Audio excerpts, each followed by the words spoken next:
In this video, I'm going to show you how you can use the Superfields dynamic filtering components inside your Framer project. So first things first, you want to make sure that you have your collection list set up to the Superfields component. And then next, what you want to do is actually copy and paste from the Superfields plugin, the filter component. So I'm just going to paste that in here.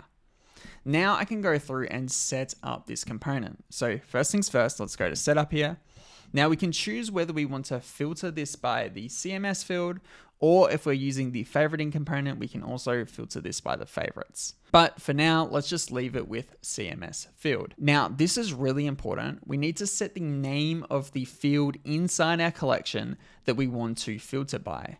So if I go to my CMS here, and if I open this, you'll notice that I've actually got a field here, which is a dropdown called color, where in each article I can select it to be red, green, blue, or yellow. Now, when we enter this into our setup within the component here, we need to make sure that this exactly matches. So this field is called color with a capital C. So I'm going to go to my setup and call this color. And we're going to make sure that the field type is also correct. So in this example, we're using the option field type.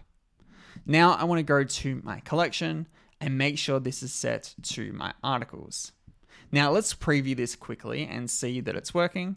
You notice I've got my blue, my green, my red, and my yellow filter all working correctly now. And whenever I want to update the styling, I can just press on styling and update it however I like. And that's a quick guide to using the dynamic filtering component inside of Framer.